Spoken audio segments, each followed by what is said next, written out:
District election officer and district collector గారికి, తర్వాత additional collector, local బాడీస్కి, మున్సిపల్ కమిషనర్, నిజామాబాద్కి, మీడియా మిత్రులందరికీ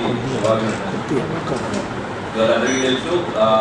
రేపటి నుంచి మనకి municipal corporation, Nizamabad municipal corporation, అట్లాగే ఆర్మూర్, బోధన్ అండ్ భీమకల్ మున్సిపాలిటీస్లో ఎలక్షన్ ఉంది.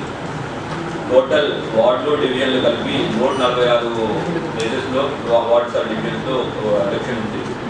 అది 220 లొకేషన్స్లో ఉంది. దాన్ని పోలీసులు పోలీసులు రెవెన్యూ డిపార్ట్మెంట్ అంతా కూర్చుని ప్రీవియస్ ఎక్స్పీరియన్సెస్ బట్టి, తర్వాత అక్కడున్న కొన్ని క్రైటీరియా, ఎలక్షన్ కమిషన్ ఇచ్చిన క్రైటీరియాని బట్టి hyper sensitive and normal divide చేశారు. హైపర్ సెన్సిటివ్ వచ్చేసి 59 లొకేషన్స్లో ఉన్నాయి, సెన్సిటివ్ వచ్చేసి 72, అట్లానే నార్మల్ వచ్చి 89 లొకేషన్స్లో. లొకేషన్స్ పోలింగ్ వార్డ్స్ డిఫరెంట్ ఉంటాయి. ఒక్కొక్క వార్డు ఒక్కొక్కసారి 2 పోలింగ్ లొకేషన్స్లో ఉండొచ్చు. అట్లానే 2-3 వార్డులు కూడా పోలింగ్ లొకేషన్లో ఉండొచ్చు. అట్లా 6 ఉన్నాయి. అయితే వీటి అన్నిటికీ ఒక లొకేషన్లో ఎన్ని పోలింగ్ స్టేషన్స్ ఉన్నాయని దాన్ని బేసిస్ మీద బందోబస్తు వేసుకోవడం జరిగింది. హైపర్ సెన్సిటివ్కి ఒక స్కేలు, సెన్సిటివ్కి ఒక స్కేలు, నార్మల్కి ఒక స్కేల్ వేసుకోవడం జరిగింది.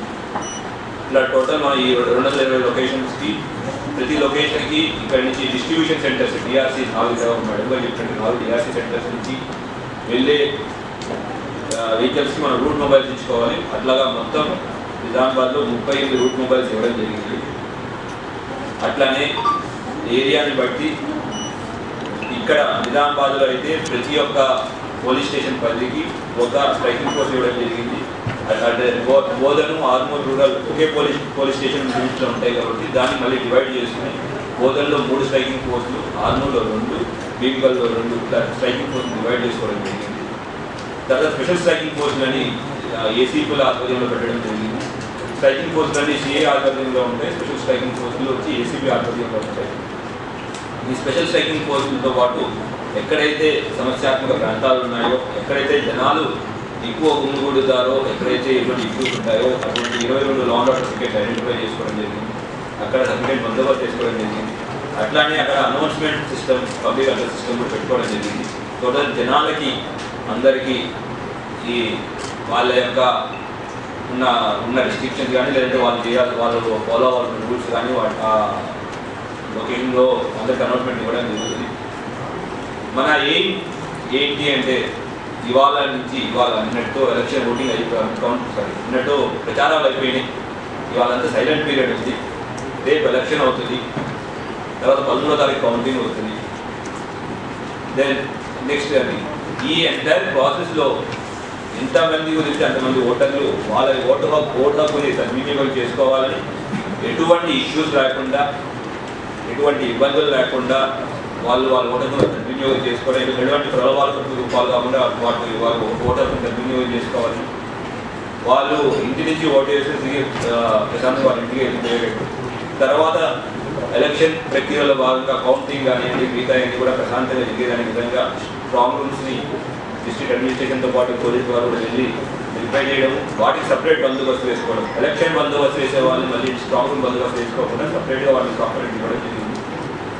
సో దట్ మన ఎంటైర్ బందోబస్తు అనేది without any issue, at the same time అందరికీ బెస్ట్ పాసిబుల్ వాళ్ళ బెస్ట్ వితౌట్ ఎనీ ఇన్కన్వీనియన్స్ అవ్వాలనే ఉద్దేశంతో అంత బందోబస్తు స్కీమ్ ప్రిపేర్ చేయడం జరిగింది. ఈ మన బందోబస్తుకి మనం సిఐలు, ఏసీబీలు 7, సిఐలు ఒక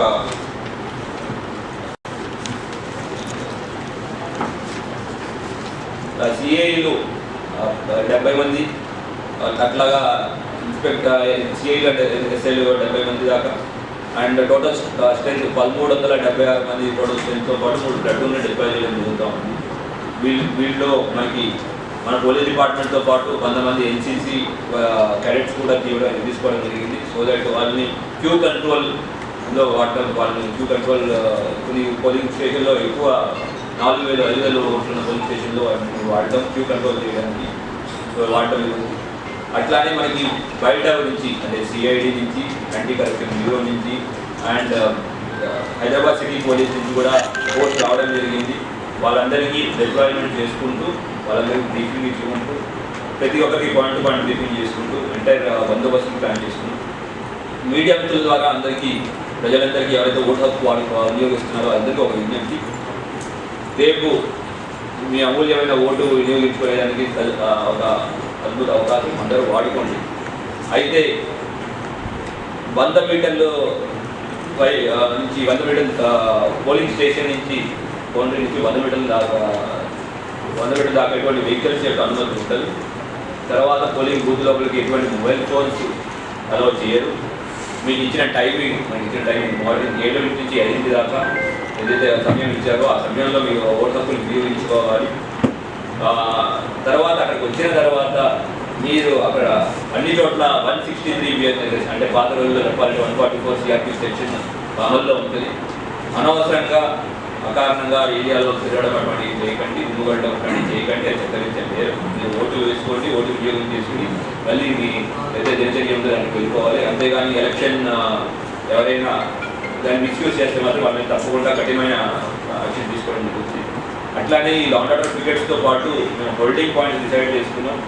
in case any onward incident అయినా కూడా మనం వాళ్ళందరినీ హోల్డ్ ఆఫ్ చేయడానికి వీడియో పోస్ట్ అంతా చేసుకోవడం జరిగింది. అట్లానే ఓటర్లందరికీ మా విజ్ఞప్తి, మొబైల్ ఫోన్లు ఇందాక డిస్ట్రిక్ట్ కలెక్టర్ గారు చెప్పినట్టు మొబైల్ ఫోన్లు కానివ్వండి, లేదు అంటే ఏదైనా ద్రవ పదార్థాలు తాగే నీళ్లు ఇంకు అట్లాంటి ఏవి పోలింగ్ బూత్ లోపలికి పర్మిషన్ ఉండదు.